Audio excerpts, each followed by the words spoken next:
Forget New Year, New You. This season is about slowing down, locking the doors, and cozying up at home with the one you really want to do nothing with. Your dog. After the holiday chaos, those quiet nights with a blanket, a podcast, and your pup feel like the reset you actually need. Ollie helps make those moments easier with fresh protein-packed meals made from real human-grade ingredients, so your dog can enjoy some quality comfort food too. Choose from 5 recipes and get a personalized plan for your dog's needs. Meals arrive perfectly proportioned with a scoop and storage container, so serving is fast and mess-free. And with Ollie's in-app on-demand health screenings, supporting your dog is easy, ensuring more cuddles for many years to come. Visit ollie.com/truecrime and use code TRUECRIME for 60% off your first box. Hi, this is Christy Lee, host of the Canadian True Crime Podcast. My podcast tells Canadian stories of cruel people who committed heinous acts and honours innocent victims who are no longer with us. I start with a deep dive into the story of Paul Bernardo and Karla Homolka, with information you probably haven't heard, and then I venture into some lesser-known Canadian crime stories. You can find me on your favourite podcast app. Just search for Canadian True Crime.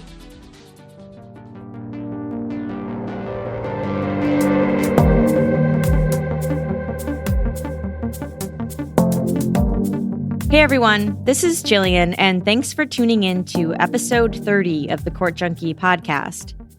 Today's case is another one filled with twists and turns about a whirlwind romance that nearly turned deadly. But first, a quick thanks to all of you for your support, and I want to remind you that I would love to discuss these cases with you, and we can do that in a number of ways.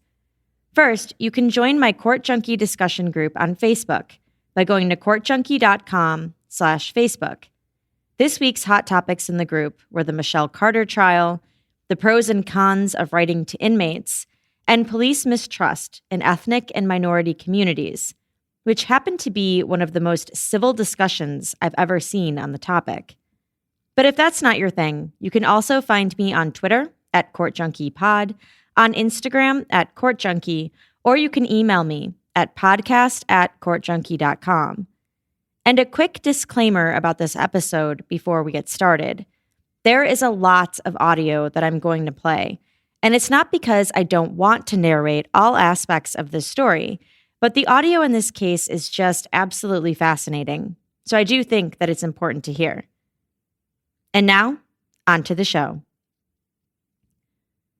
In the early morning hours of August 5th, 2009, 26-year-old Dalia Dippolito left the townhome she shared with her husband in Boynton Beach, Florida, to go to the gym. While she was there, she received a voicemail from Sergeant Frank Ranzi of the Boynton Beach Police Department.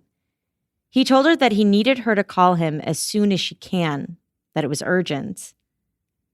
When Dalia called him back, he told her that there was an incident at her home and that it involved her husband, Mike. He asked her to come home immediately. When she arrived back on her street, she saw that it was filled with police cars and flashing lights, and perhaps even the scariest part of it all, yellow crime scene tape wrapped around the home she shared with her husband. One of the officers pulled her aside as she got out of her car and gave her some horrifying news.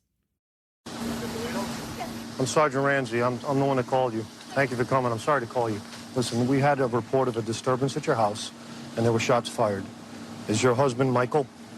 Okay, I'm sorry to tell you, ma'am. He's been killed. No. He's been killed, ma'am. I'm sorry. No, it's not. Listen. No. Try to calm down. No. Listen, right now we need to get you to the station. No. We need to get you to our police station. I can't let you see him, man. We have to do our job. If you want us to find his killer, okay, we need you to calm down. I'm going to need you to go with these detectives, okay? Does he have enemies? Is there anyone that would want to hurt him? Okay, who would want to hurt him? Witnesses said they saw a black male running from me. I can't let you see him, ma'am. Ma'am, I cannot do this right now. Ma'am, I can't do it. Detective Yopi, I need you to take her to the station. I can't. Ma'am, go with these detectives. If you want to help your husband, okay? If you want to help your husband, you need to go to the station with these gentlemen and tell us everything you know about who he knows, who he's connected to. Don't worry, we've already taken care of your dogs with animal control for right now. Everything's under control. And we'll take care of everything else, okay? Listening to Dalia's cries after learning that her husband had just been killed probably tugs at your heartstrings and makes you feel incredibly bad for this poor woman who you'd think has just experienced the worst moment of her life thus far. But the only problem is that whole scene was fake.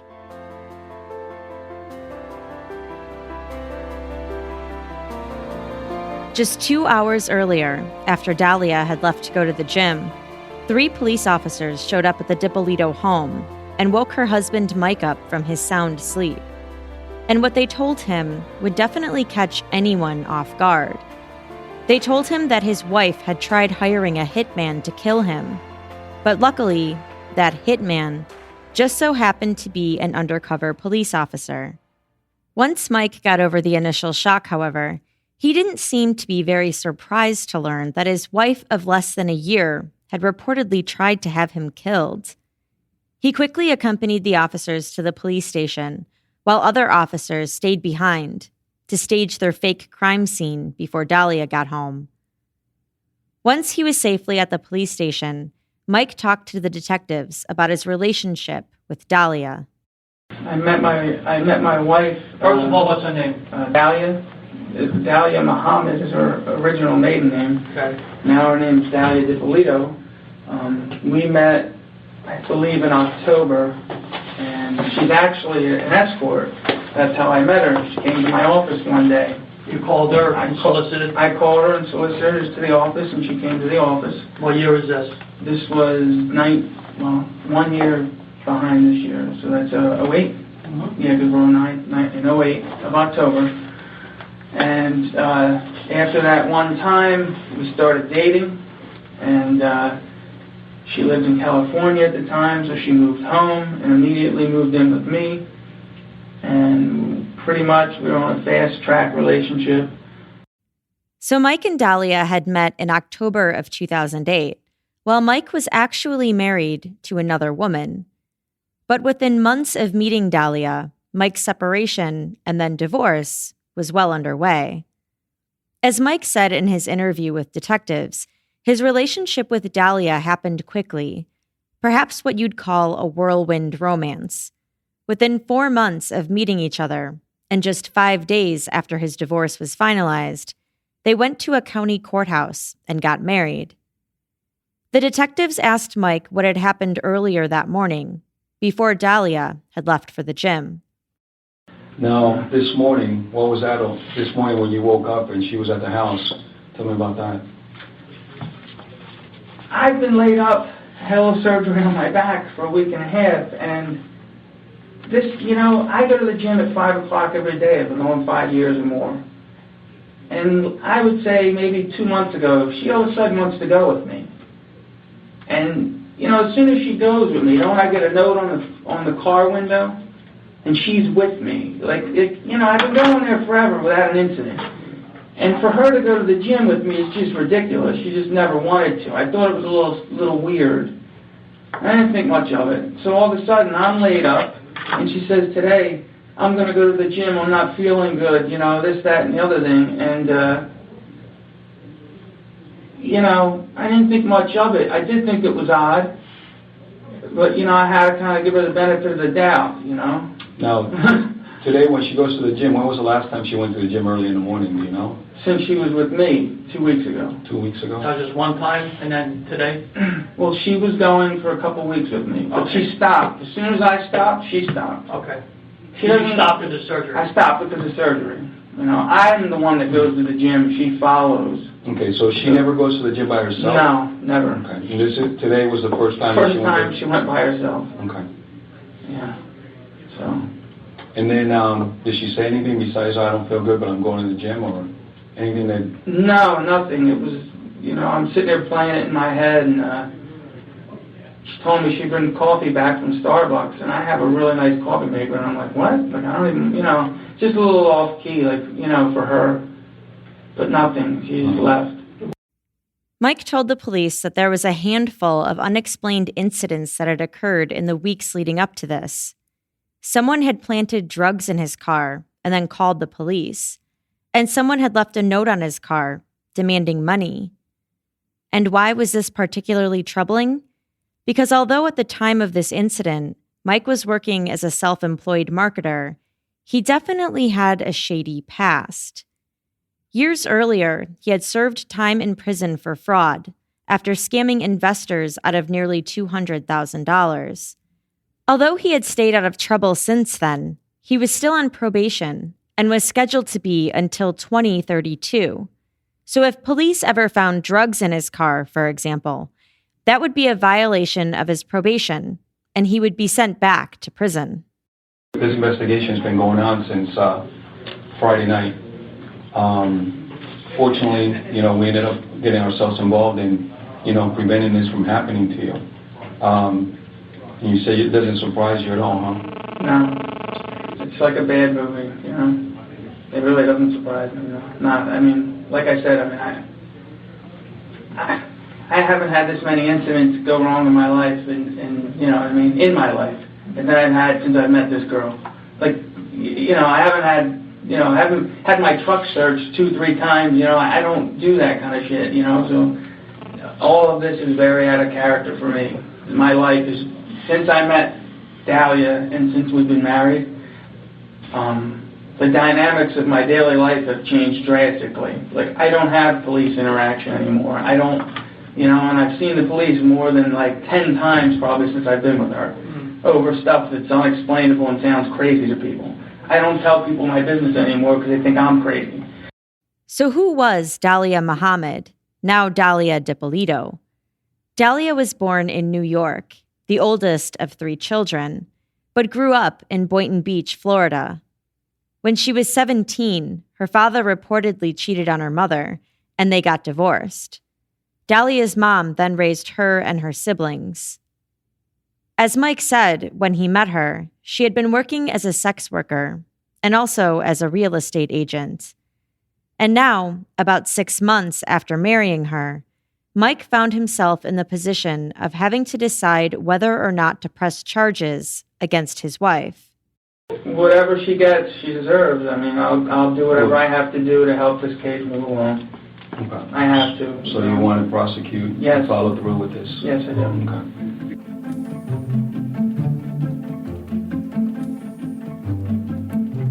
So how did we get here?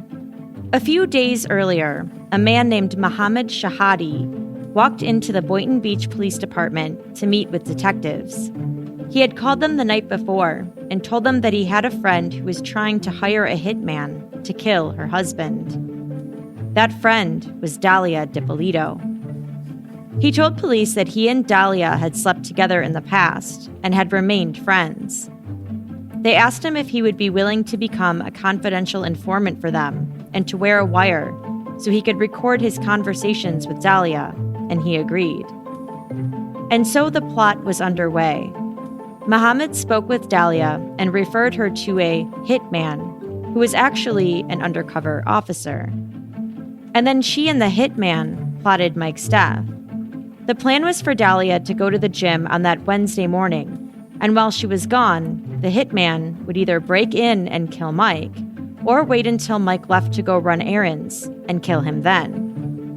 When asked if she was sure that she wanted to go through with it, Dalia told the hitman that she was 5,000% sure. But the police obviously had other plans. They would stage the scene while Dalia was at the gym to make it look like her plan had succeeded. Then they would arrest her after gauging her reaction. As detectives planned their takedown, the television show Cops was filming alongside them, capturing the entire staged scene on camera. After waking up Mike and telling him about his wife's plot to take his life, Boynton Beach police officers then set everything up. They wrapped police tape around the home, brought in a swarm of police cars, and then called Dalia to get her to return home. After Dalia's performance when finding out that her husband had been killed, she was then taken to the police station, where the sympathetic officers took her into a room They read her rights, telling her that it's all part of protocol. She agreed to talk to them through sobs. The detective began by asking if she knew of anyone who would want to kill her husband. Listen, is there anybody that you know that you think would want to kill your husband? My husband's on probation. For what? He's for stock fraud. Stock fraud? How long has he been on probation? Probation or parole? Is he spending time in prison? How much? Do you know? 2 years in prison and 5 years on probation, going on to 6 years. Oh my God. And what was that for?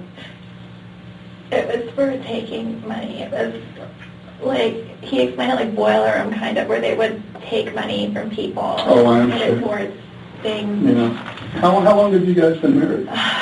Not even a year. This is tragic. Is there anybody you could think of that would want to do this to him? I was telling the officers we've had problems already, and what sort of problem? He's been trying to get off probation, and it's just been nothing but problems the whole time that he's been trying to get off. People weren't happy that he was getting off probation because it's a lot of money he's got to pay back. Well, when you say people, who are you talking about? People that were involved with him before, or a little bit of everything. This was supposed to be something, when he got off probation, it was supposed to be between us. And he went and he told, friends of his, he told, certain people, and everyone kind of talks, and he's constantly running into a lot of the guys that he was on probation with. Like a couple days ago, we ran into someone, and that was a target. I mean, and the guy comes up to us, and he's like with organized crime. It seems like a lot of the guys from Boca are starting to move up here. And we're constantly running into, a lot of the guys that he knows and things like that. The detective told her that she's lucky that she went to the gym, and she said that she and Mike go together every morning, but that he couldn't go that day because he was recovering from his liposuction surgery. The detective then told her that Mike was found dead in the bedroom and had been shot twice in the head. As the detective gets up to leave the room, Dalia sobs to herself. But when he comes back, he has a surprise for her. Now, you know that I advised you of your rights, right? Yes, you have. Okay. The game's over with. Okay? There's no more games with you and I. Now we're going to get down to serious business. I want to know if you know this guy. Come here. Bring this guy in here. The detective brought in the alleged hitman, who was actually an undercover police officer named Witty Jean. He was in handcuffs, as though he had just been arrested. But if they were hoping to elicit a reaction from Dalia, it didn't work. She didn't flinch when she saw him. You know who this guy is? No. You've never seen him before? I've never seen him before. Ever. Do you know her? Put your head up and look at her. Put your head up. I've never seen him. What were you doing coming out of her house? Get him out of here.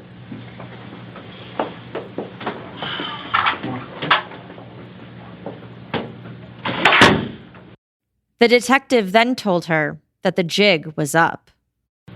You're going to jail today for solicitation of murder. You're under arrest. That's an undercover police officer. We filmed everything that you did, recorded everything that you did. You're going to jail for solicitation of first-degree murder of your husband. I didn't do anything. Did you hear what I just told you? I heard what you said, but I didn't Everything, do anything. listen to me. Everything has been recorded. You were photographed in the convertible when you sat in his car in the front of CVS. What do you want to do? Oh my God. What do you want to do here? I didn't Dalia? do anything. Listen to I me. didn't do anything. You're going to I didn't jail. do anything, please. I didn't do anything. Don't tell me you didn't do anything. I didn't do anything. You're going to jail today. As soon as I'm done, Oh my God. they're going to come in here and handcuff you and take you to the Palm Beach County Jail, book you for solicitation of first-degree murder on your husband. Your husband is well and alive. Thank God. Oh, yeah, thank God. Please? Can I see him? No, he doesn't want to see you. I so wanted to see him, He please. doesn't want to see you. Please. You better quit your plan. Listen to me. Oh my God. I want you to quit your acting and get this over with. I'm not. Yes, you are. Okay. You know what? You need a real good attorney. You need a real good attorney because we're going to show them the film where you say you're 5,000% sure you want him dead. You think I made that up? You think I made that up? It's exactly what's going to happen. I'm talking with you. When I leave this room, no other officer will ever talk to you again. The next time we see you is when you're in trial. Now, you can make it right here, or you're going to trial, and you're going to do life in prison. You want to cooperate with us, whatever you want to do. It's over and done once I walk out. I'm not coming back in to talk to you. And no one else is either. What do you want to do before I leave here? Because the next officer comes here, going to handcuff you and take you to the jail. Can I see my husband, please? No, he doesn't want to see you. He doesn't want to see you. I'm leaving now. Can I have an officer come in here and cuff the person? I don't know what's going on, please. We'll go ahead and arrest her for solicitation first degree murder. Can we see what's happening, please? Can you sir stand up? Stand up, please.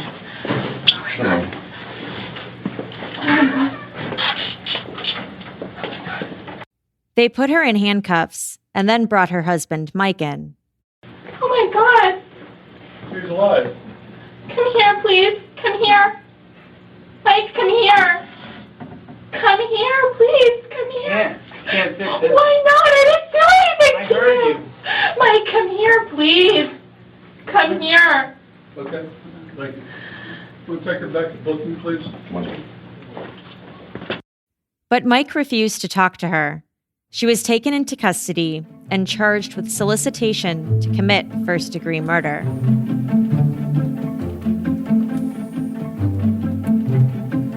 After she was taken to jail, Dalia called her husband. And while she tried to convince him that, quote, it's not true, he told her that he's already seen and heard the recorded footage of her trying to plot his death. Hello? Hey, it's me. Yeah, what's up? Nothing, Mike. Can you please come here? Hey, listen, I don't want to fight with you. Honestly. I can't help you.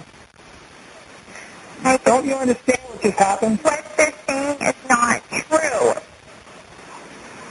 How is that possible? Mike, I'm sitting here. It's not true. It's not possible. You wouldn't even give me 2 minutes to talk to you, but it's not possible. What they are saying is not true. How in the hell did I hear it and see it? Mike, I heard what you heard. It's not true. I heard what you heard and I saw what you saw. Everything they showed you, they showed me. And how is it not? How are you telling me that? I It's am not giving you my word that it's not true. What do you? Dad, I couldn't help you if I wanted to. Mike, please, I need an attorney. Can you please help me? It's not true. Your brother was here and I spoke to him. And he's going to go talk to your mom. I called them for you already, right? So everybody knows where you're at. I took care of it. I know that. I need your help, okay? This is not true. I understand it too. Look, how do you explain what I saw and heard? Like, I am limited on my phone call. You know more than anybody. It's not true. Just give me time so I can talk to you. What did it say? I saw it. I heard it. I saw what you saw and I heard what you heard. Okay, what the f***? You said you wanted to have me killed. I heard that. That's not true. That is not How is true. it not true? How can you believe that? I heard your voice. I don't know what you could tell me, even if, let's pretend, I said, oh, it's all better. I can't, they're charging your ass. Don't you get it? Like, I didn't do anything. Please. I don't know what to say to you. I can't help you. What do you mean? It's out of my hands. You're not even trying. What am I supposed to do? You're supposed to get me an attorney, please, so I can talk to you. You know, one thing after another. You can't explain this one. You know? Come on, man. You think? So why would you meet a guy in a parking lot and hand him $1,200 and say, yes, I want him dead? I didn't give anybody $1,200. Period. Where they got that from, I have no idea. I never gave anybody money. I never paid anybody money. I never anything. Nothing of nothing of nothing.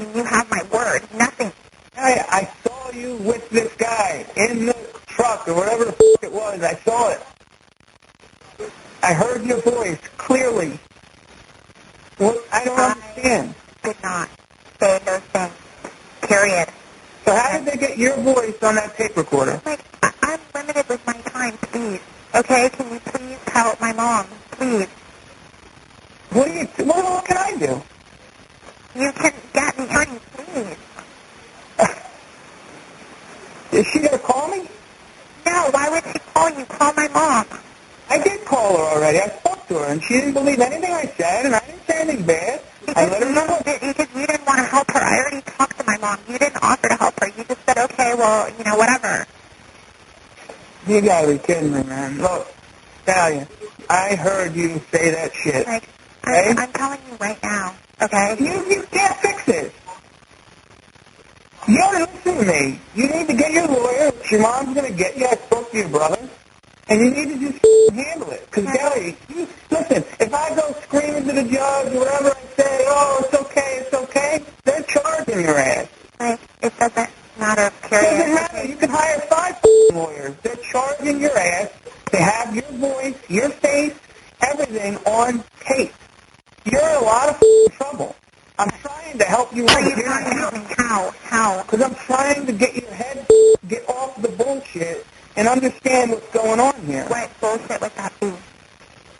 I'm sitting here. How are you going to sit there and tell me that? How are you going to tell me that you didn't say it, you didn't do it? When I saw you say it, and I saw you do it. Do you have any idea how I was when they told me what supposedly happened to you, how I got, and how I was, and how everything? Right, and you wanted me 500 or 5,000% dead. That's not true. You're absolutely That's sure, not right? True. I never wanted to dead, period. I never paid anybody. I never gave any money. I never anything. What were you paying him for? Can you meet me in person so I can talk to you? No. Why? Explain that to me right now. Why? Why should I? Because you know me. Okay, whenever you need me, I am there for you, period. You know that. Or am I not? You couldn't even get off the couch the other day, and I came, and I brought you dinner, and I this, and I that, and I always make sure you're always taken care of. You're always everything. I never, ever, ever, ever, ever in my wildest dreams ever want that for you, ever. Well, you said it, Dalia. You hired a guy. No, I did not say anything, period. I didn't say anything. Well, listen. I don't know how you're going to actually have the nerve to sit here and lie to me now. I don't understand. Like, I heard you say it, Dalia. I saw your mouth do it. Okay? I can't help you even if I wanted to. Do you get it? Why don't you want to? It's out of my hands. You're not even trying. It's different if you're trying. You're not even trying. What could I possibly do for you? I don't get it. What could I do? You're not even trying. Trying what? I'm sitting here like a dumbass. Please. Okay, they're getting ready to take me again. Dalia, I'm going to give you some advice, and you need to listen. You're going to be lying around in there for a little while, a couple days. You need to just try and relax and just go with it. And keep to yourself and don't say a lot. Like, I love you. Don't do this to me. I'm sitting here. Everybody treated me awful. Sure, I didn't do anything to you. You know me. Everyone did anything awful to me. I can't help you. There's nothing I can do to help you. You know? Know what I'll do? You know what I'll do for you? Seriously? What? You sign my house back over to me. I'll help your mom immensely. Give me my house back. That's it. That's it what? I'll help you. So I don't have to go through the legal bullshit I have to go through already. What does that mean? It means sign my property back to me that you stole, basically. That's what you're thinking, and I didn't steal anything. All right, so listen. I'll have the papers sent over to you somehow. You'll sign them over to me, and then I will help your mother. Okay? I'm not signing anything. I know you wouldn't sign anything. I knew that wasn't going to happen, so I can't help you. Okay? That's what you're thinking about. I'm sitting here rotting, and you're thinking about Yeah, you tried having me killed. That's not true. You're a f***ing liar. You're a f***ing liar. What does your mom say? She's not saying shit. She's sitting there. is my mom saying? Check it out. My mom, your mom, everybody else's mom, they're all out of it. You know where you're sitting right now? That's the reality. I can't fix it. I just offered to help you, and again, you have the balls to say no to me. Okay, then I can't help you. How do I believe you're going to help me if I do that? Because you know why? Because I'm the only person on the phone that's ever done what they said they were going to do. Me. Okay? How do I believe that? Don't say shit. I just said I'd help you. Okay? You just basically said F you to me, which is hilarious considering your situation and considering what the f just happened today. Have your mom call me. I'll talk to her about it. I told you what I do. I'll fix it. I'll help you. You got to do the right thing. All right? The gun getting fingerprinted now.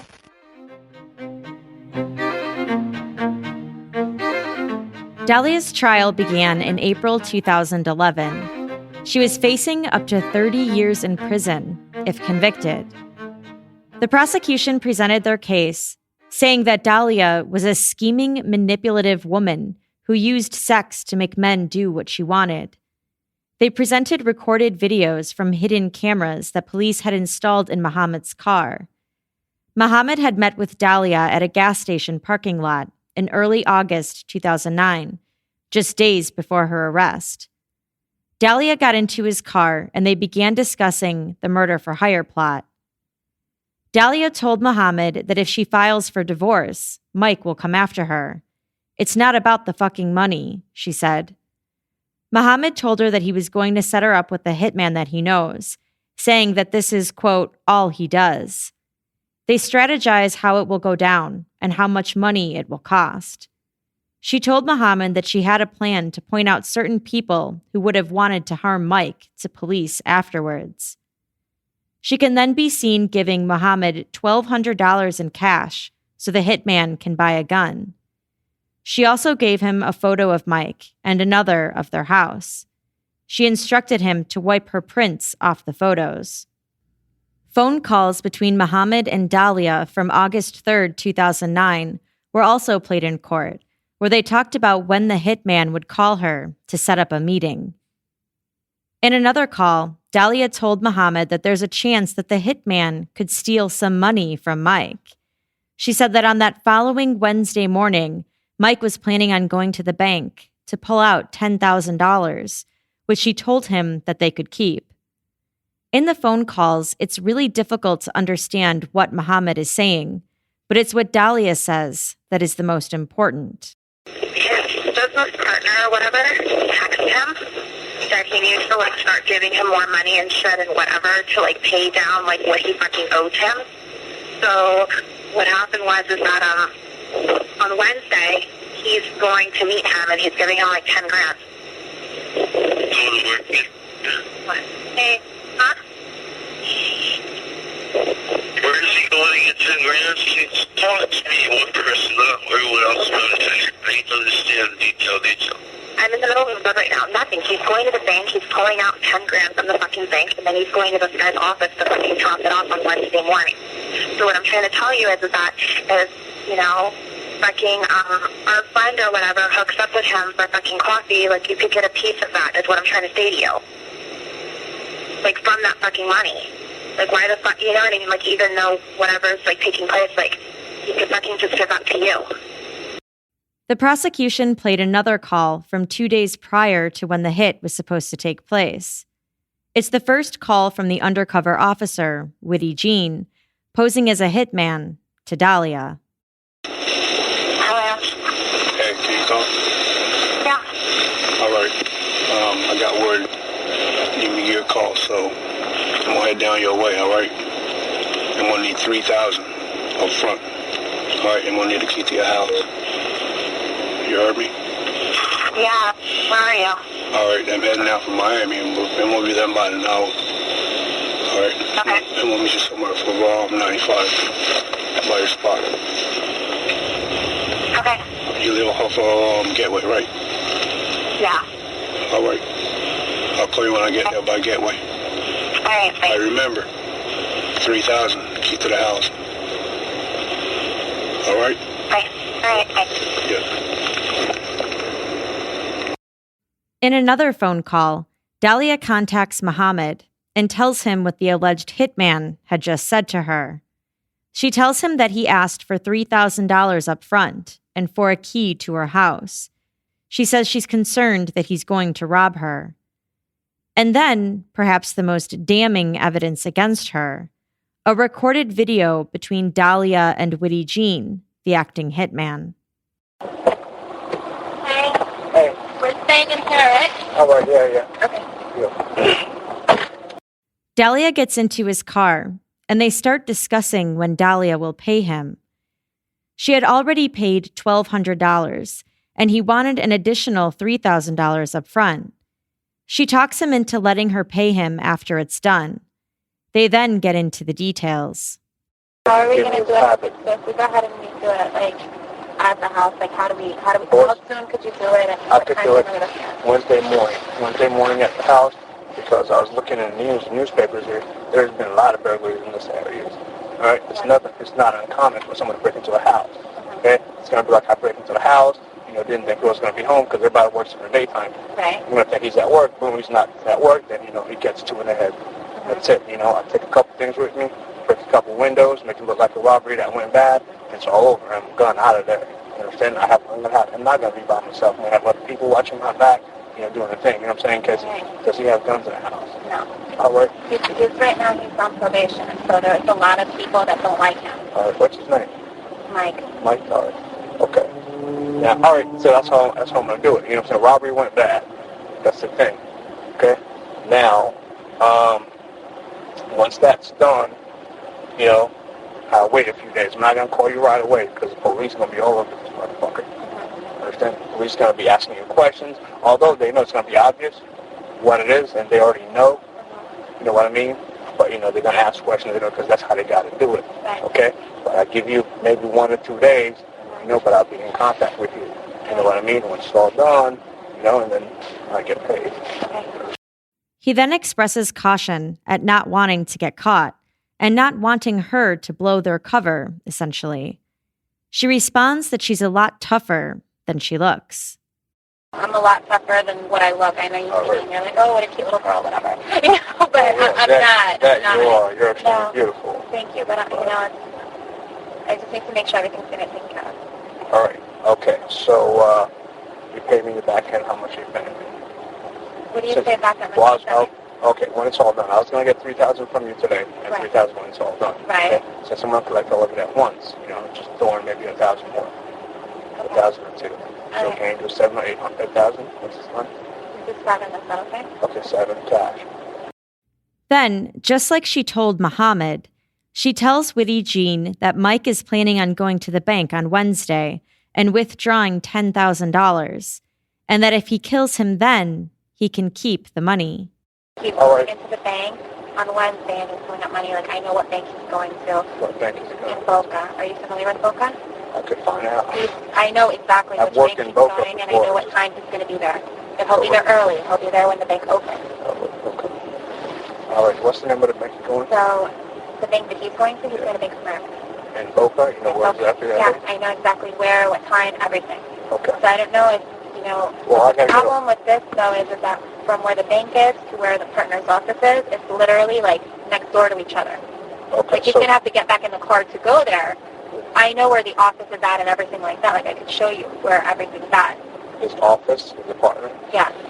All right. But now I don't know if that's, too public for you, or... Well, I mean, I could do it like that, but it is public. I'll get the money. But the thing about it is that it's a harder getaway. If it's in Boca, how close is it from, I-95 or something? You're closer to the turnpike. The bank is? Bank of America. What road is it on? 441. 441, closer to the turnpike's good, too. Because, I need somewhere to get out fast. Right. Okay. Right. Okay. And then from there, I know where he's going right after that. But he won't have the money anymore. He's going from the bank to there, and then that's it. You're not going to catch him anymore with money. Okay. Well, here's what I'm going to do. If I don't do it now, because, the thing is, I don't want to get greedy, but, the fact that he's only have $10,000 on him, I'm interested. Exactly.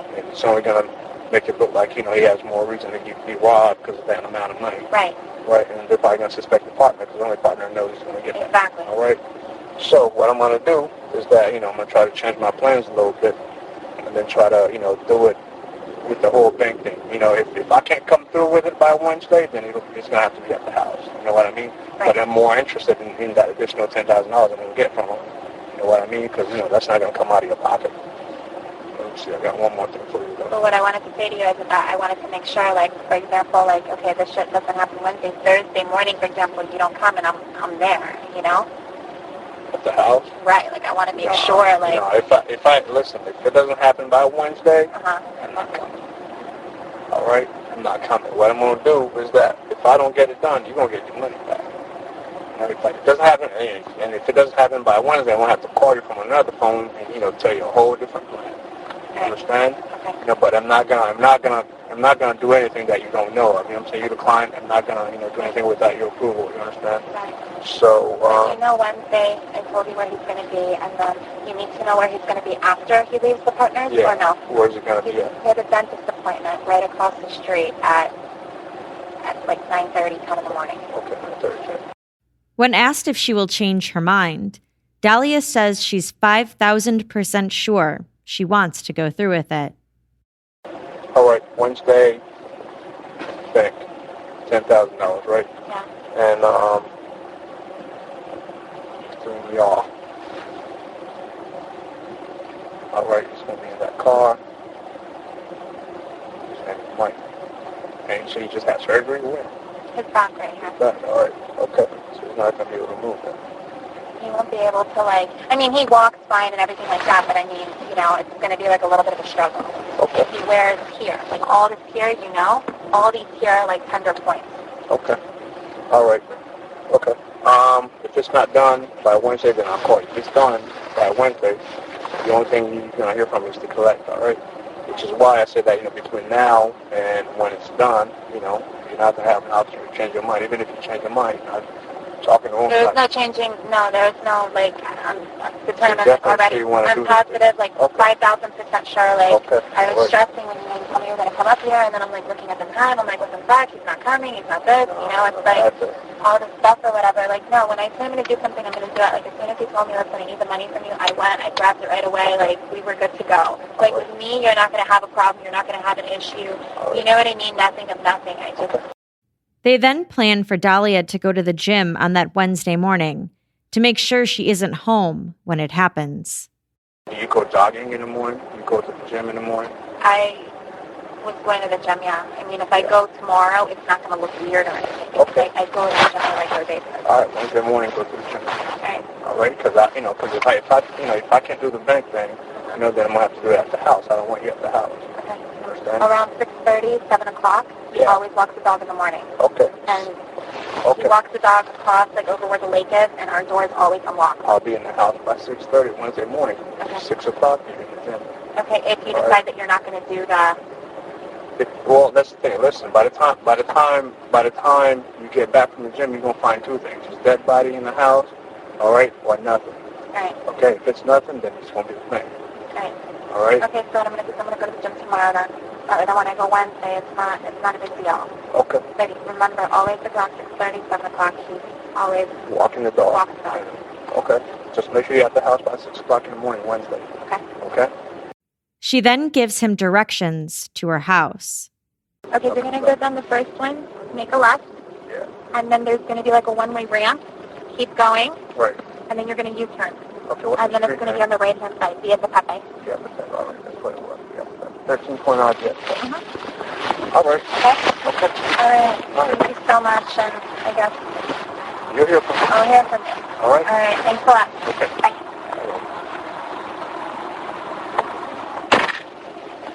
The prosecution also played the video from when Dalia was first told that her husband had been killed. Prosecutor Elizabeth Parker told the court that the officer didn't even finish saying the word killed before Dalia started sobbing and screaming. Is your husband Michael? Okay, I'm sorry to tell you, ma'am. He's been killed. He's been killed, man. They also showed the jury interrogation clips from when Dalia was taken in for questioning after the officers had faked the crime scene. They told the court that Dalia not only plotted to have Mike killed, but that before that, she and a former lover plotted to have Mike arrested by planting drugs in his car and making fake phone calls to him, pretending to be an attorney. The motive? They said Dalia wanted the lavish lifestyle without her husband. The defense called all the recorded video evidence in the case a ruse, saying that the whole thing was actually a stunt orchestrated by Dalia, her husband Mike, and Mohammed Shahadi as a ploy to get on reality television. They said that Mike was an avid fan of Cops, Jersey Shore, and Cheaters, and that he had orchestrated the plot in order for him to get the attention of someone in reality TV. They said the plot for the contract killing of Mike Dippolito was never real, that no one was ever going to be killed. They claimed that Dalia expected Mike to tell the police about the plot once she had been arrested, that Dalia knew she was being filmed and was acting. But when questioned on the stand by Prosecutor Parker, Mike adamantly denied that it had been a hoax and that he knew anything about it. Did you ever try out for a reality show?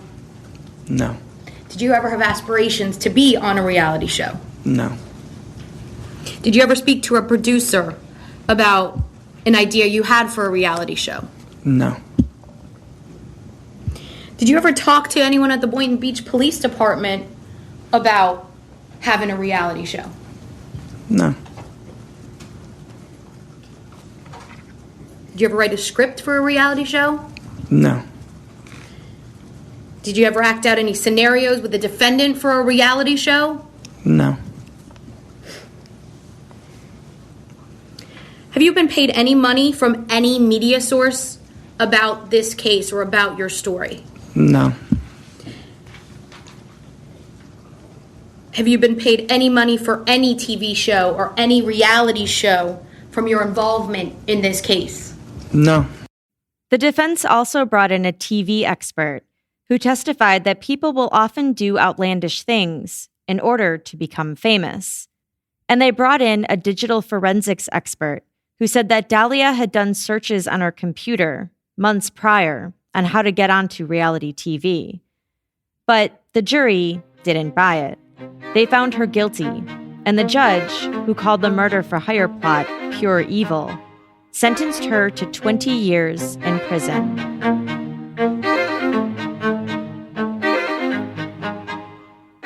But Dalia's legal case was far from over. 3 years later, in July 2014, the 4th District Court of Appeals reversed the conviction and ordered a new trial.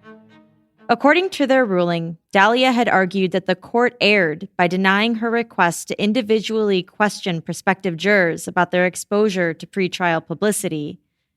28 of the 54 prospective jurors had raised their hands when asked if they had heard about the case. The ruling then states that the trial court erred again when they denied her request to strike the entire jury after learning that all of the jurors had heard an allegation that she had attempted to poison her husband, which was evidence that had been ruled inadmissible at trial. The appellate court ruled that she was cheated of a fair trial and that the pool of prospective jurors was tainted. Dalia was placed on house arrest while she awaited her retrial. But before that retrial was set to begin, Dalia's attorneys tried having the entire case dismissed, saying that Boynton Beach police had violated her constitutional rights before her arrest. They said Mohammed Shahadi had been pressured to work with police, and that together with the officers, Dalia had been set up, all in an attempt to quench the police department's, quote, thirst for publicity. Dalia's team pointed to the fact that the TV show Cops had been invited to film it, and that the police department had also posted a video of the setup on YouTube. In February 2016, Dalia took the stand for the first time at a pretrial hearing. With her new attorney, Brian Claypool, questioning her, Dalia had a different story about how she and Mike began their relationship, but she stuck to the story about the entire situation being an acting project. And when did you first meet Mike Dippolito? In July of 2008. And how did you meet him? At Starbucks. And the two of you dated for a while? Yes. And ultimately you married Mike Dippolito? Yes. And when did you marry Mike Dippolito? February 2009. Okay, when you married Mike Dippolito, were you aware that he was a convicted felon? No. When did you first learn that? I found out after we were married, his probation officer came to our house. Somebody came knocking on the door, and that's when I found out. And you were surprised? I was completely surprised. I had no idea he was a convicted felon. And was there a point in time in which your discussions with Mr. Shahadi kind of rekindled? Yes. About what month and year did that happen? Well, it was a lot more frequently in July. Of what year? 2009. Okay, and what was the nature of your increased discussions with Mr. Shahadi back in July 2009? To work together on an acting project. Okay, and what was the nature of the project? He had previously been on burn notice, and I had some acting experience, and so we were all going to work on an actor's presentation to put up on social media. Okay, what's burn notice? It's a TV show. And do you recall whether one of the phone calls you received from Mr. Shahadi was on July 31st, 2009? Yes, that's correct. And now, as you sit here today, you've now learned that's the date that Mr. Shahadi called the Boynton Beach Police Department. Yes. Okay. And do you recall what Mr. Shahadi discussed with you during the July 31st, 2009 phone call? That he was going to go into the police department. Okay, and did he indicate to you why he was going to call the police department? As part of the project. So, yes. And at some point in time then, did you eventually meet with Mr. Shahadi and at the mobile gas station? Yes. Okay, and what was the purpose of meeting him at the mobile gas station? The purpose of meeting him was to discuss the presentation and, taping what was going to be on there. Okay. And at some point in time then, let me back up. During these 568 phone calls, can you generally tell us what Mr. Shahadi was discussing with you? Putting everything together for the presentation. Okay, what was he talking to you about during, is that the only thing you recall him talking to you about during the 568 phone calls? No, there were a lot of conversations. But it was talking about the presentation, meeting, and putting all of this stuff together. Okay, at some point in time, did you meet Mr. Shahadi at the Chili's restaurant? Yes. What was the point of meeting at Chili's? I didn't want to go through with actual law enforcement being involved in the project that we were working on. And so Muhammad asked me to meet him at the Chili's so we could talk about everything. He wanted to know why I didn't want to do this anymore. Did you discuss with him in any of the phone calls that you didn't want to go forward with it? Yes, I did. And what was his reaction to that? He got really upset, and he was threatening me. He was putting a lot of pressure on me and didn't understand, why we couldn't just go ahead and follow the plan. Okay, did Mr. Shahadi ever indicate to you why it is that he was upset and wanted you to follow through with it? He said that he had gone to the police department and now he was getting a lot of pressure from them that they were threatening him and that now we needed to just move forward with everything. And when you met Mr. Shahadi at the Chili's restaurant, about how long did you have a conversation with him there? 40, 45 minutes, somewhere around there. Okay, can you tell us what happened in the Chili's restaurant? What was discussed? Yeah, I told him that I didn't feel comfortable anymore, doing this, and he just got really upset, and he told me, I didn't understand what was going on, I didn't understand what he was going through, and that he was getting pressure, he was feeling threatened, and that now I needed to continue doing everything. And I told him that, I just didn't want to do this anymore. And at that point, he lifted his shirt and showed me his gun. Why were you afraid? Because he threatened to kill us. If what? If I didn't proceed with going and doing the meeting. Before we get into her cross-examination with the prosecutor, I want to stop here real quick and go over what her story is so far. Because although I try to remain unbiased while I tell you about these cases, I have to tell you that this one can kind of make your head spin. So Dalia is claiming that she, her husband Mike, and her former lover, Mohammed Shahadi, concocted a plan to get their own reality TV show by pretending that she was plotting with Mohammed to hire a hitman to kill her husband, Mike. According to her, they all had scripts to follow and were planning on recording their meetings so they could put the videos up on social media. She says that Mohammed then decided to go to the police in order to make it more realistic. At that point, she decided that she didn't want to do it anymore, but Mohammed was now being pressured by the police to try and set Dalia up. So in turn, Mohammed was pressuring Dalia to meet with the undercover officer/hitman and was even threatening to kill her and her family if she didn't go through with their plan. Now listen as the prosecutor questions her about her story. You and Mr. Shahadi had a lot of phone conversations, a lot of personal conversations, talking about this plan to set up this project. Yes. Is that yes? Okay. So where are your notes of all these meetings and what you guys were going to do in your scripts? Where's all the stuff? That was at our house. Okay. Where? At your house? In the office. Where in the office? It was on the computer and in the office. Okay.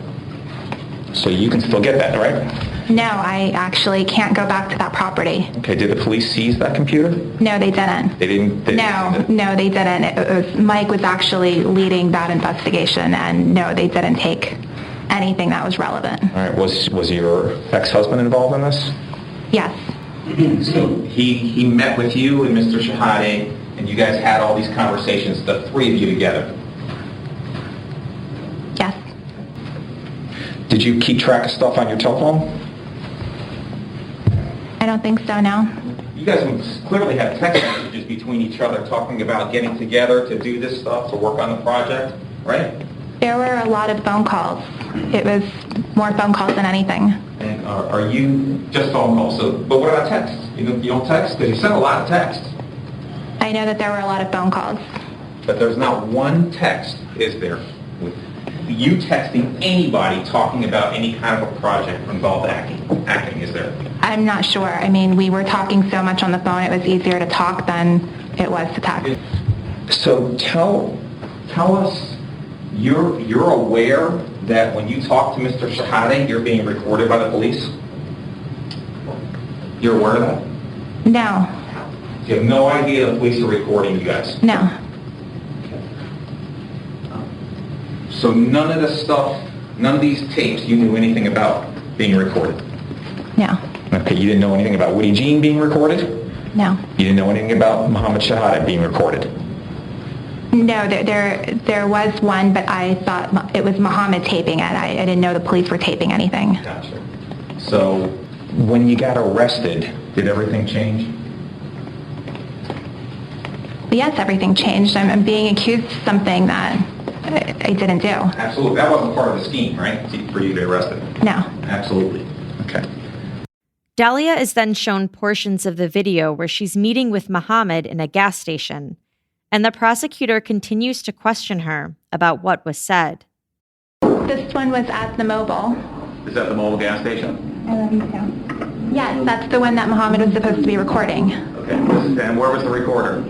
I don't know. He just said he was going to be taping it. He told you he was going to be taping it? Right. Okay. And what was your role today? What were you supposed to do? It's not about the... I'm supposed to do what I did in the video.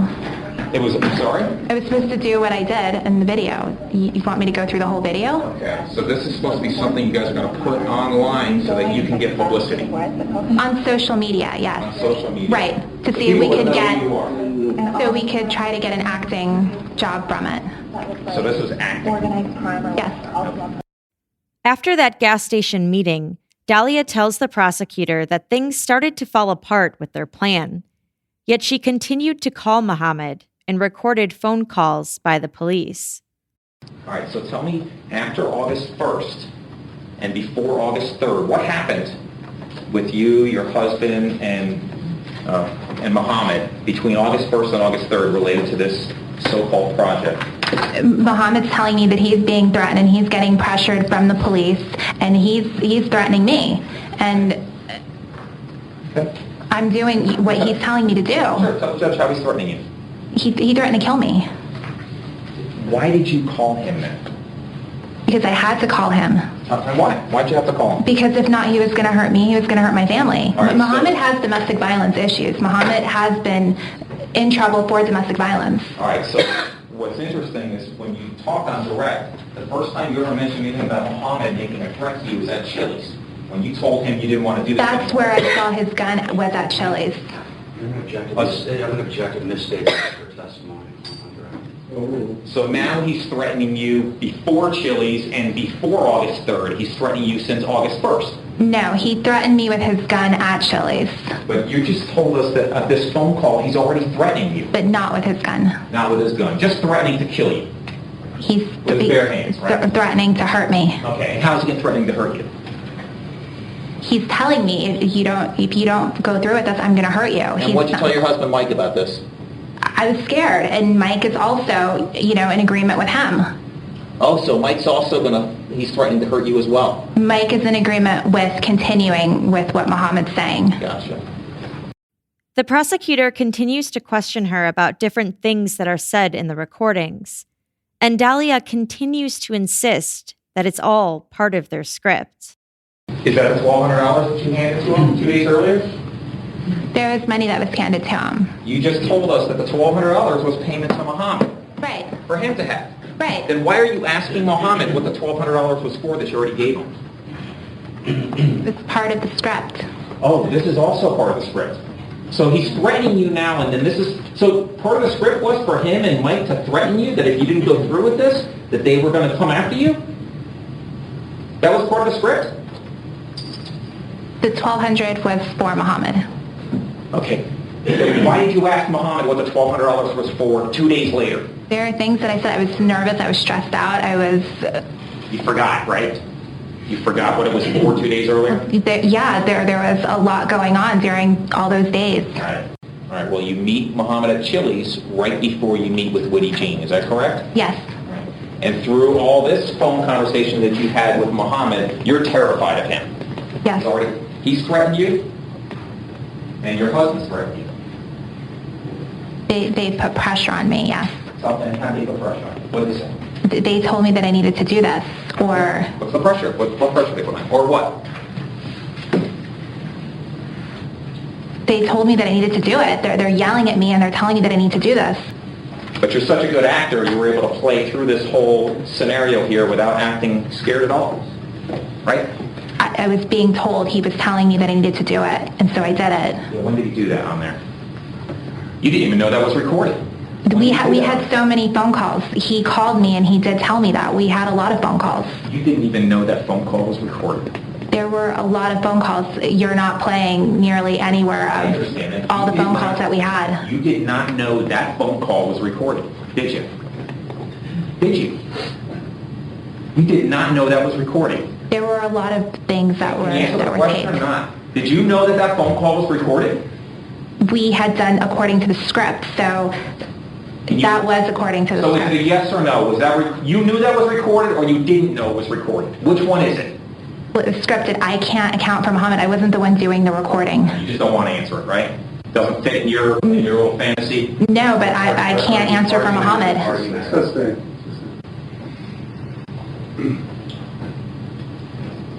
And then you go to Chili's on August 3rd, right? And you meet Muhammad there? Yes. And you drive separately from him? Yes. And he, in front of people at the restaurant, threatens you with a gun and threatens you and your family. Yes. And Mike is supposed to be involved in this as well. He wasn't there that day. But he's on board with threatening you. He's okay with it. Yeah, because he wants to go through with all of this.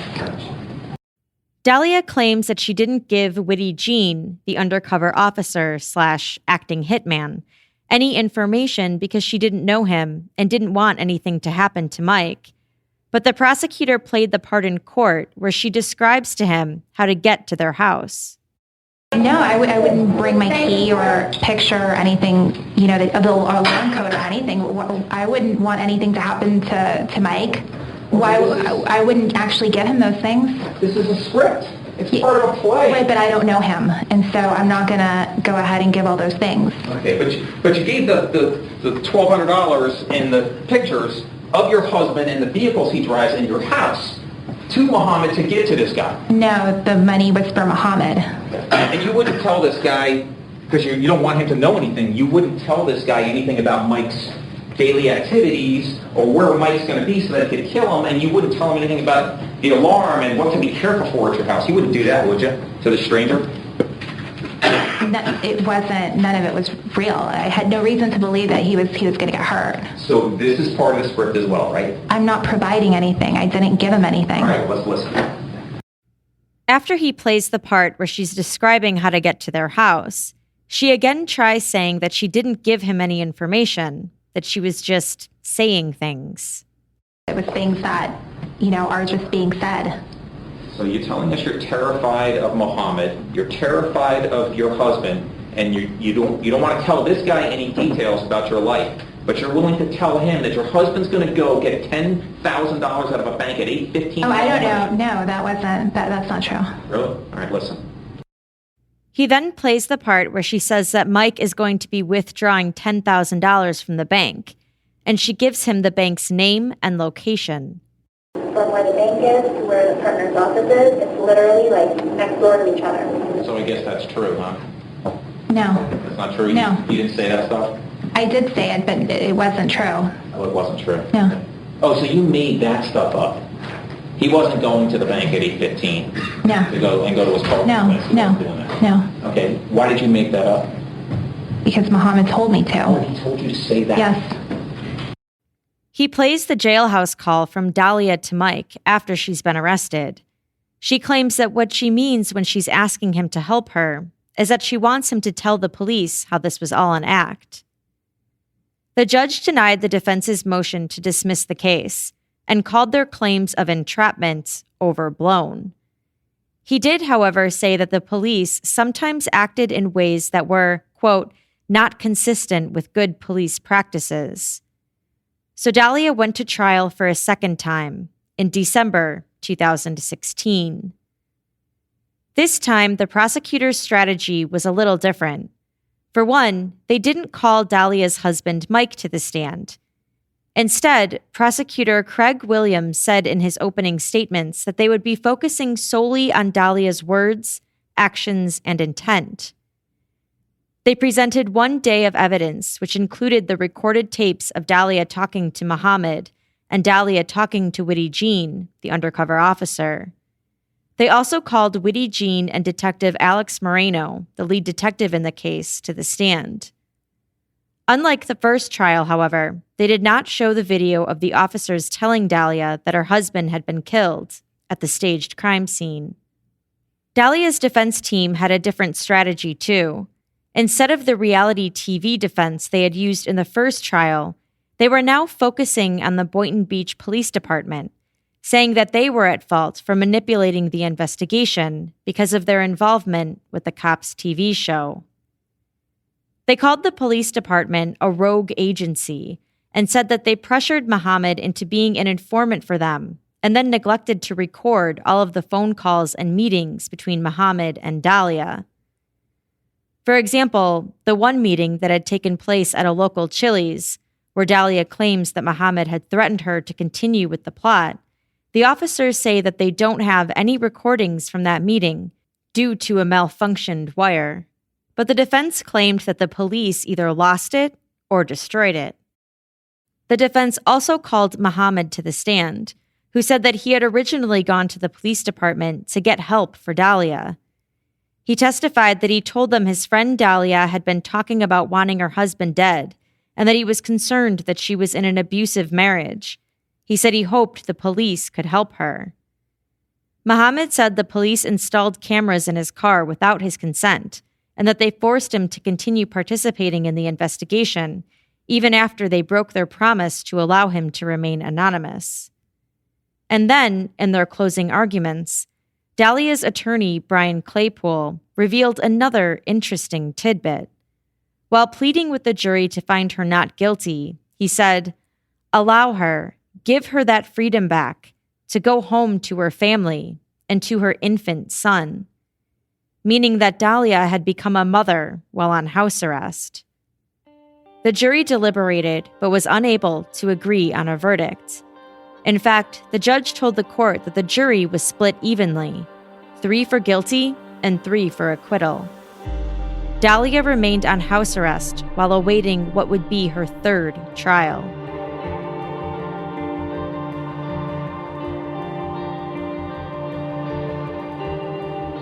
Dalia's 3rd trial began in June 2017. In his opening statements, prosecutor Craig Williams read off salacious text messages that Dalia had sent to her ex-boyfriend, Mike Stanley, in the months leading up to the murder-for-hire plot. The text messages discussed how they could plant drugs on Mike in order to get him arrested. Dalia professed her love to Mike Stanley, telling him that she hated her life without him, calling him her soulmate. In July 2009, just 1 month prior to the hitman plot, she texted him, "No one has ever made me feel the way you have. You always spoiled and romanced me, and I loved it." Mike Stanley responded, "I was truly in love with you, so crazy about you, and have never felt that way before or after you." Williams told the jury that not only was Dalia texting Mike Stanley, she also met up with him in mid-July 2009 at a Marriott hotel in West Palm Beach. After they met up, Dalia texted him, "So happy I saw you, baby." And Mike Stanley wrote back, "Me too, soulmates." Williams told the jury that Dalia seemed to be using Mike Stanley to get him to help her freeze her husband's bank account. Mike was on probation and owed his fraud victims $191,000 in restitution. On July 20th, Mike Stanley texted Dalia, "Dalia, I never lost hope. I love you and truly, deeply care about and want to protect your well-being and best interests." Dalia responded, "Can you call the Treasury Department and ask them to look up his file and ask them if they would freeze his account? He has over $100K. "Okay," he responded. Dalia kept telling Mike Stanley that she was unhappy with her life, that she had to get out of her marriage, and that she wanted to begin her life with him. On July 27th, Dalia texted him, "We are going to make great parents, and we'll have a nanny full-time so we can still have fun and party and travel together." Another text read, "I love you, can't wait to. I'm getting so excited about being in the city, like the dream apartment in Sex and the City movie with Carrie and Big. Think about how we can pull this off," she wrote. "I love you. I need to make sure he does serious time." On July 31st, Dalia and Mike Stanley texted about the transfer of Dalia and her husband's home into just Dalia's name. She wrote, "Did the transfer, but he said we're married. I can't sell it without his signature, even though it's in my name now." And later she wrote, "I can't stop crying. I'm falling apart without you." After reading off Dalia's text messages to her ex-boyfriend, Prosecutor Williams then went over the timeline for the jury, how on July 31st, Dalia and Muhammad met up, and Dalia told him that she wanted to find someone to kill her husband, how Muhammad then called the police and the next day went into the police station, where he agreed to be a confidential informant. Williams said that Dalia told Muhammad that Mike was the nicest and sweetest nerd, but that she couldn't stand him. "She is absolutely overwhelmingly guilty," Williams concluded. In his opening statements, Dalia's attorney, Brian Claypool, again attacked the Boynton Beach Police Department. He said there are two sides to every story and that the evidence is vastly different than what the prosecution outlined. He told the jury that the evidence will show a police department that was in a frenzy, determined to use Dalia as a pawn to create fiction, to try to create a felony. Fiction is not a felony, he said.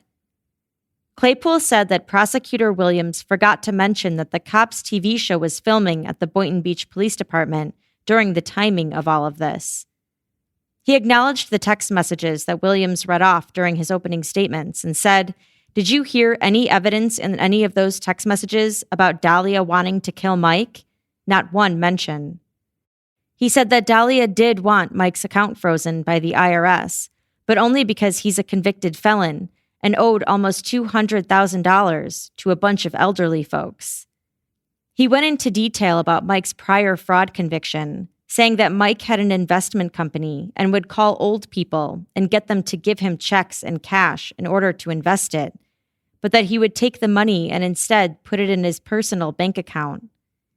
If Dalia wanted to kill him for money, he asked, why would she ask the IRS to freeze his account? He said Dalia never intended on having her husband killed, and that people act differently when they're being filmed. He said, this police department manufactured this alleged crime. He said when Muhammad called the police on July 31st, he did it to get help for Dalia. He felt like she was being abused and that he felt like she either wanted to die or wanted her husband to die. Claypool said that all Muhammad wanted for the cops to do was to call her, but they never did. He told the court that the police instead threatened Muhammad to get him to be a confidential informant for them. They told him that they would prosecute him if he didn't cooperate. He said that any evidence obtained in an illegal fashion against the department's own policies is contaminated, it's toxic.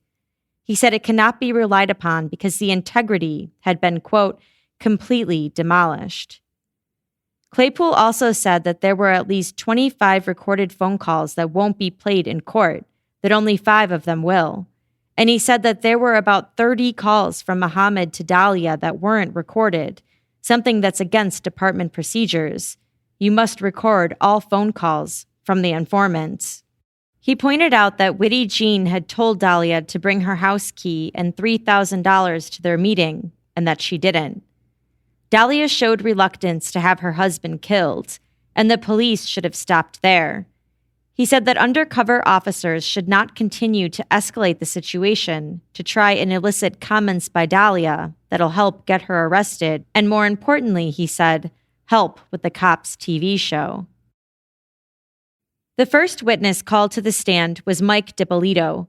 He discussed his relationship with Dalia, which he called exciting, his prior criminal record, in which he admitted he basically stole money from people over the phone, and the fact that he had been on probation for years, which he said Dalia knew about prior to them getting married. Just before the trial started, Mike said he had finally paid off his restitution and was no longer on probation. He said that in the spring of 2009, Dalia offered to help him pay off his restitution. She told him that if he put up $100,000, she would pay the $91,000 so they could, quote, be done with this so we can do things like a regular couple.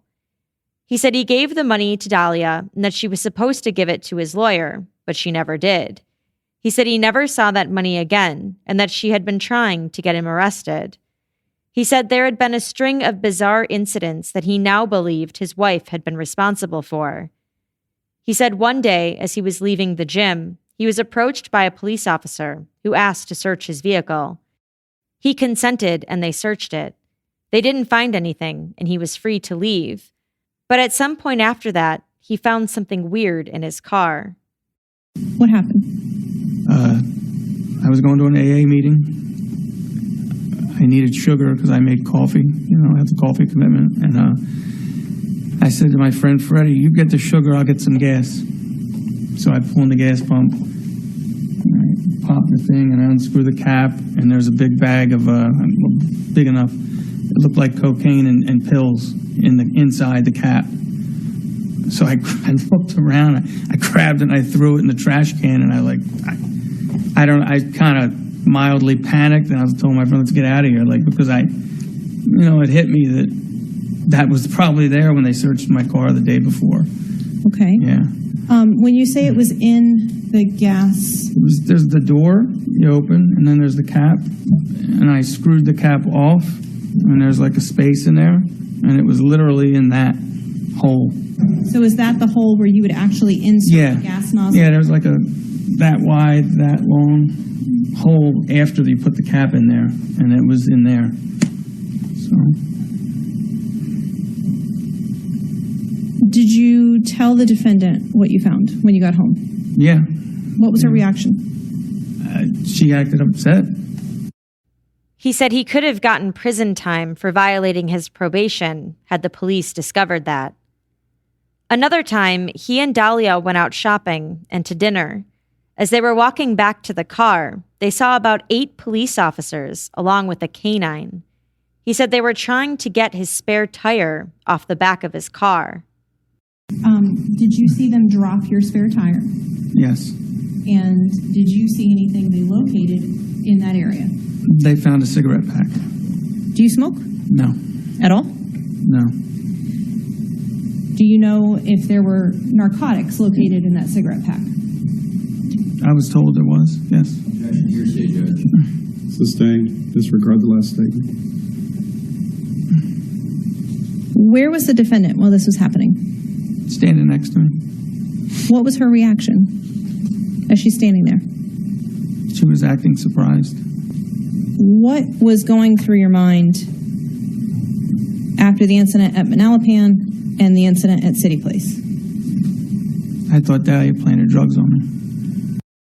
Mike testified that on the day of the murder for hire plot, on August 5th, 2009, he was supposed to go to the bank and withdraw money to give to a business partner, which Dalia knew about. The prosecution also called Detective Alex Moreno to the stand, as they had in the prior trials. Detective Moreno testified that they put a camera in Muhammad's car, as well as gave him a confidential informant packet. They played the recorded videos of Dalia meeting with Muhammad, of her phone calls with both Muhammad and Witty Jean, and her interrogation video. They also called Witty Jean to the stand and played the recorded video of Dalia meeting with him, where she says the now infamous phrase of being 5,000% sure that she wanted her husband dead. As they said in their opening statements, the defense focused on the Boynton Beach Police Department. They called Sergeant Frank Ramsey to the stand, the officer who first told Dalia that her husband had been killed at that fake crime scene. Ramsey testified that there were, quote, serious mistakes in the investigation that he believed compromised the integrity of it. For one, he was concerned about Mohammed Shahadi's credibility.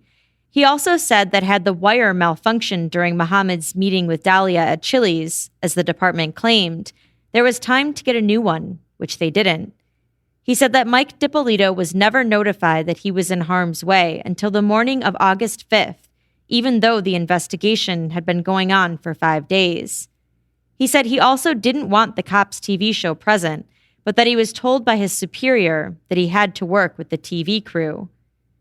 He told the court that he had to sign a waiver to appear on Cops, or else he wouldn't be involved in the investigation. When asked if he addressed his concerns with his supervisors, he said yes, but that it wasn't his investigation. The defense also called Mohammed Shahadi to the stand, who again said that he did not want to be involved in the investigation, but felt pressured to by police. He said he believed at the time that Dalia was a victim of domestic violence at the hands of her husband. During Mohammed's testimony, Dalia started crying, which the judge said was distracting, and so he ordered a recess. When everyone got back into the courtroom, Mohammed said that he was told by police that if he didn't cooperate with them and something happened to Dalia or Mike, it would be on him. As for the hidden cameras in his car, he said that police took his keys when he got to the police station and that his car was in a different spot when he left. He said he didn't know about the hidden cameras until he saw the video on YouTube. He told the court that officers disregarded his comments about the potential domestic abuse and said that he was 100% sure that he would be prosecuted if he didn't cooperate. On cross-examination, however, Muhammad admitted that he didn't have a great memory of everything that happened in 2009, that Dalia had repeatedly asked him about a hitman, and that he never once threatened her. He was also shown his prior testimony, where he admitted that Dalia had lied to him about the domestic abuse claims. And then the state asked a question that the defense had fought hard to try and keep out. You see, Dalia had allegedly tried poisoning Mike with antifreeze, and she had told Muhammad about it. The defense had argued that that was too prejudicial and that it had never been proven. However, the judge agreed to let it in, since the defense had argued that it was the police who had pushed the murder-for-hire scenario. Did Ms. Dippolito speak to you about poisoning her husband? Yes. She was asking you were asking her why she wanted to kill her husband, right? Yes. And you were telling her, why don't you just divorce him? Right? Yes. And she told you, and you said, why don't you figure out another way out of this? You told her that, right? Yes. And she told you, she said that she's tried. She told you that she researched something on the internet about some kind of antifreeze that's odorless, doesn't have a smell, doesn't have a color, and she put it in his tea. Is that what she told you? Yes. Dalia did not testify. The jury deliberated and found her guilty for the second time. She was taken into custody, crying as she was put into handcuffs. But crying wasn't all. An ambulance was called to the courthouse after Dalia said she couldn't breathe.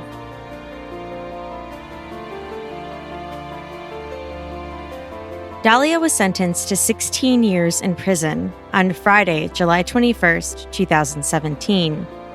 But even though she has now been convicted again, all signs are pointing to her attorneys not giving up. Dalia's attorneys have said that they plan on filing an appeal, saying that there are, quote, numerous issues which could be used to challenge the verdict. And that's all for this episode. I'm curious to hear your thoughts on this case. Do you think Dalia was treated unfairly by the police department? And if so, was it enough for Dalia to escape her conviction? What did you think of Dalia's story, that she had just been acting for a script?